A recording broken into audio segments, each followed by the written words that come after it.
Hello guys, girls and everything else. This is another Cargo Pants video. Yes, I'm Cargo Pants.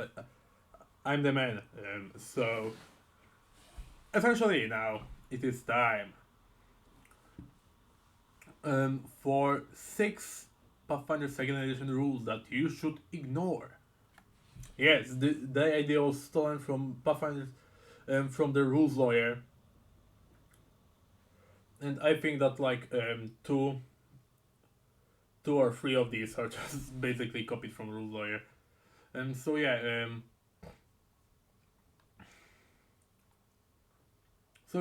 for first crafting, it always takes you 4 days to craft.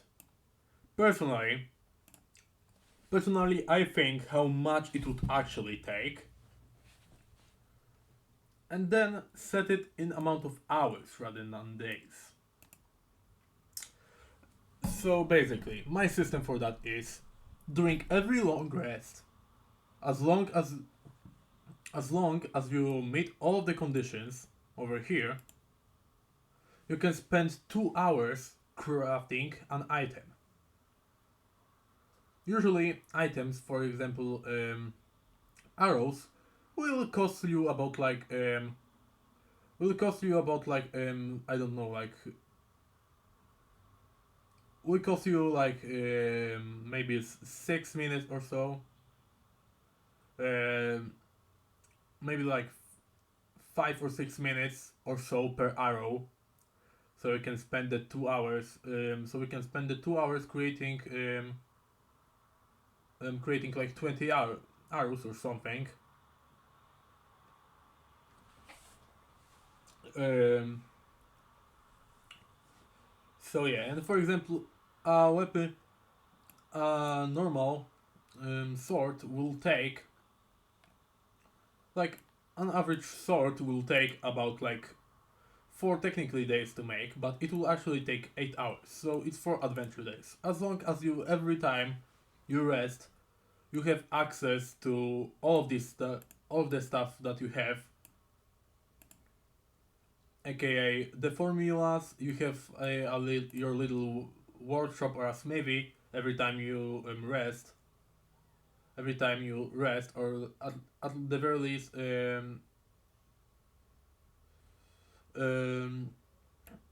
and you still have the piece of, and you still have the part of the equipment that you already crafted. Um, you can across for, you can every rest for, you can every rest spend the 2 hours crafting the item, and then in like 3 hours, and then in like 4 days, after 4 days, you will have your item crafted. That's roughly how much. That's roughly how much it should take. Usually, for example, something like an armor, um, usually it takes you like 14 hours to craft. It's like a week of downtime, and that's about how you do it. So that's my fix for crafting. Um, yeah, it's recording. Then recall knowledge. Well, recalling knowledge. If you normally you just gain like an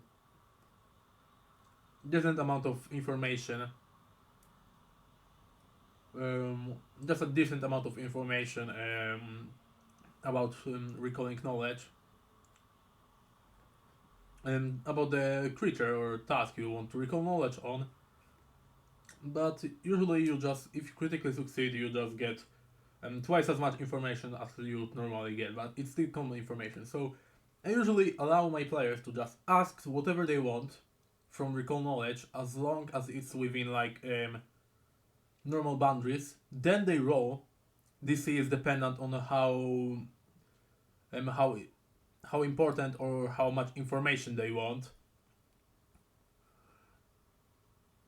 And then if they succeed, then they get the information. Of course, critical failure is just like is getting fake information. Normal failure is just getting no information, and critical success is essentially you just normally do this and get your action back, because mostly action economy is really important. So over here, instead of just it working like double recall knowledge, um, it just gives you your action back.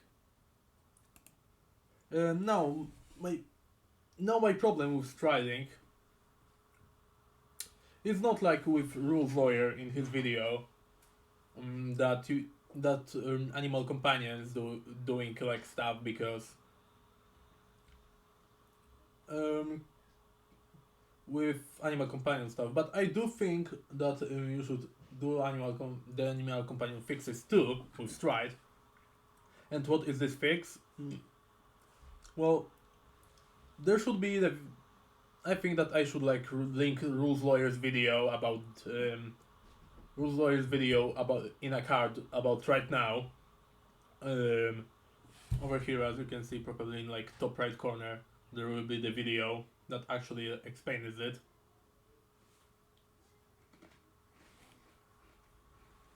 So yeah, actual explaining and stuff like this.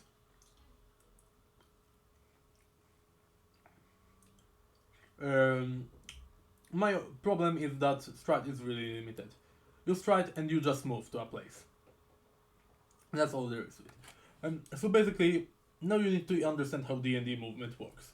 You usually just start off with a bar of movement that just the bar depletes every time you move.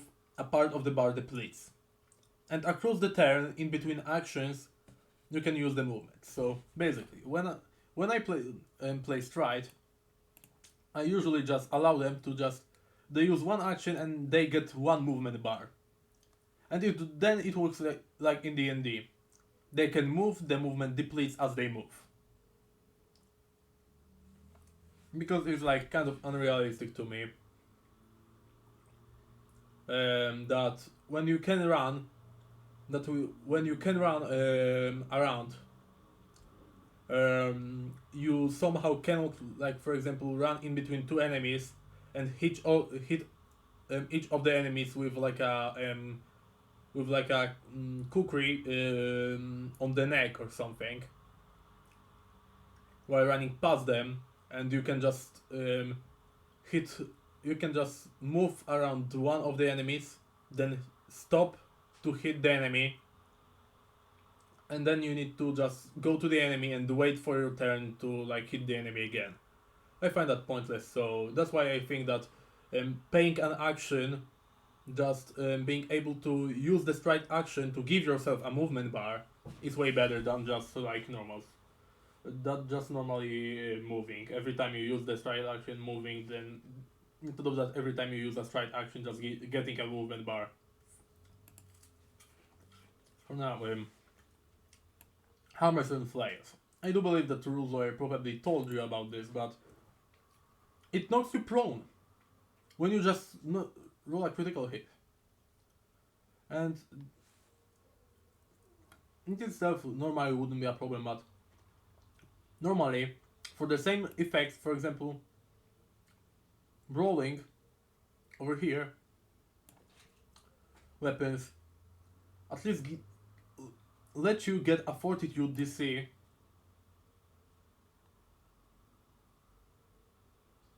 And just make you roll a fortitude DC, not to be slowed. And with firearm, they at least let you make a fortitude DC. So I personally think that you should be able to take the enemies should be able to take to make a reflex saving throw against being knocked prone when you do this, or fortitude also against your fighter, or fortitude against your fighter DC, depending on how you feel like. I just think that the enemy deserves to make a saving throw against being knocked prone whenever you use this.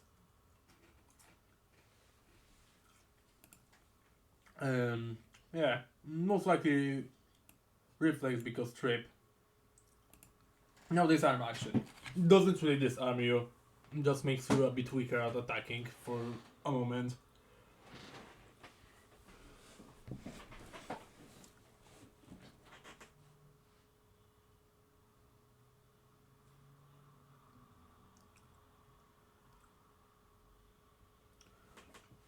So yeah, when you disarm, instead of that, instead of just because over here you just give your enemy a minus to attack, and you actually literally just knock the enemy's weapon out on the ground. If you roll a critical success, and they can just pick it up with an action. So going to like my campaign over here that I run.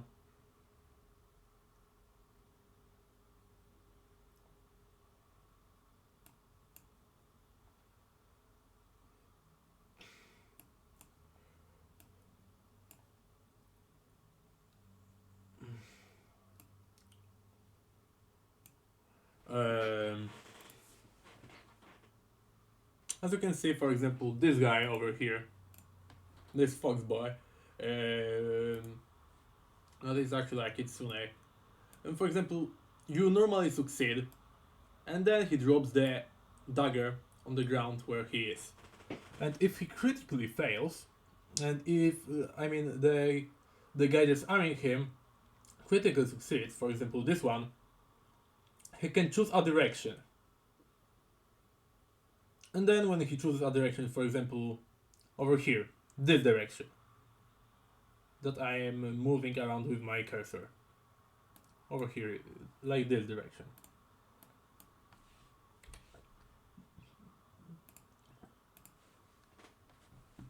So yeah, then you roll d4.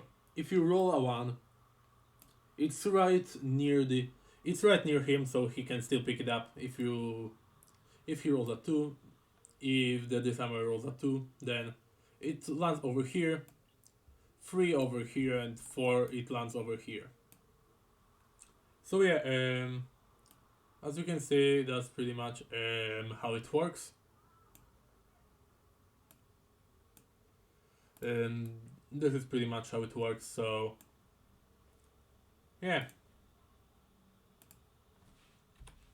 that's the actual thing about it. How I make this arm work, but we'll get really soon to the thing over here. So now, War Priest, the most dysfunctional player character class that is possible to play. Why am I saying that? Well, because of the little feature that Cleric has called Divine Font. Basically, it gives you additional spell slots of your max level that you can use on heal or harm spell. Your max level, so essentially at level 20 it will be like plus 5. At level 20, no, it will be plus 6. Plus 6 level 20 heal. Plus 6 level 10 heal spells. Yeah, that's kind of insane, you know?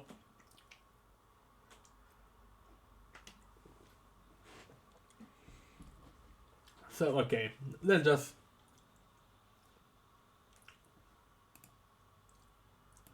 get to the problem of War Priest. See, and it's plus charisma. So you see, it's 1 plus charisma modifier. So this is your normal cleric.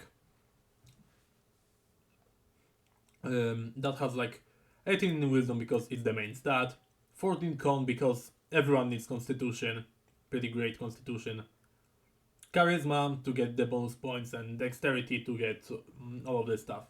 Of course, there are all 14 and 18, just so the stats will really line up well when you level up. So this one will get at 20, the 14s will turn into 20s at the max level, and this one will, and 18 will turn into 22. So yeah.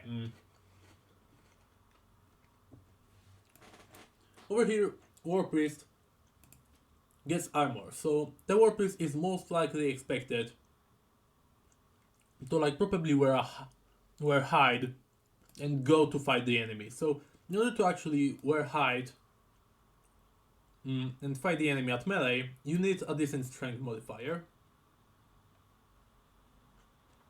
You need a decent strength modifier for that.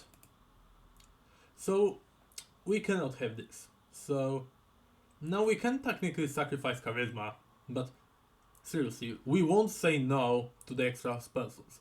We can try to sacrifice some wisdom, but no, because this is our main spellcasting ability, and already as a war priest, you won't get legendary. You won't get legendary spellcasting. Only Cloistered Cleric gets legendary spellcasting, and War Priest doesn't get the legendary spellcasting feature. So we cannot. This one we didn't even put our points into it. Constitution is our health, so we will be still at frontline. So we still need Constitution, and Constitution is really lethal to the melee fighters.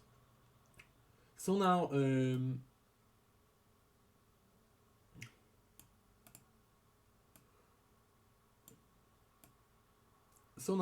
let's psych these guys.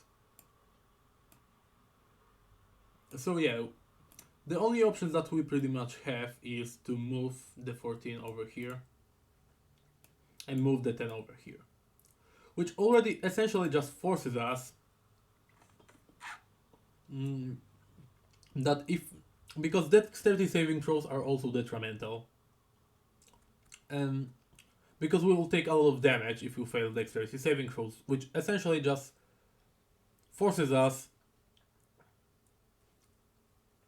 to pick a Sentinel dedication to get heavy armor, and then get Mighty Bulwark, and then get Mighty Bulwark for our dexterity saving throws. So we'll actually like have pretty good dexterity saves. But now see, we're kind of forced into this, and we will already have the minus to strength, so why did we even start this? Why did we even play a War Priest to begin with? So yeah, my solution to that is to ignore. My solution to that is to do a little thing over here.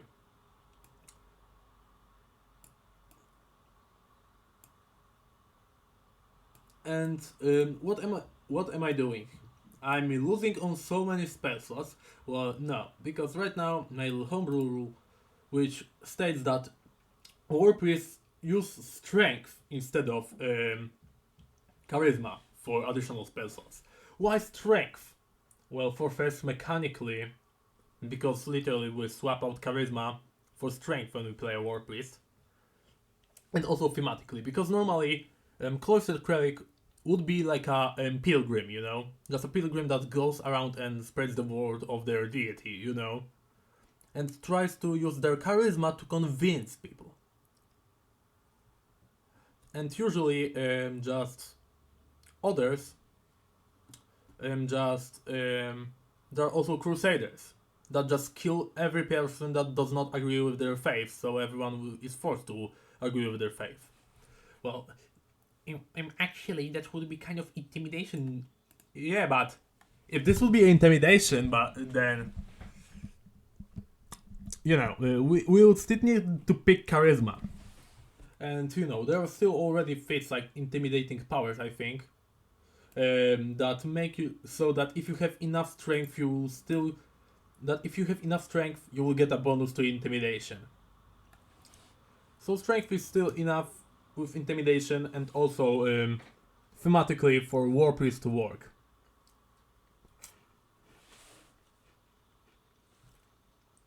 So yeah, these were my these were my 1, 2, 3, 4, 5, 6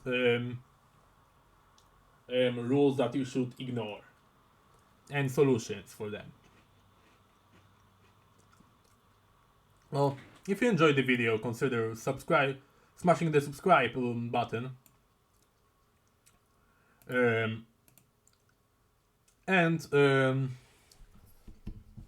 Now, as to say goodbye, remember, guys, to always follow your own path. Remember, guys, to find your own path.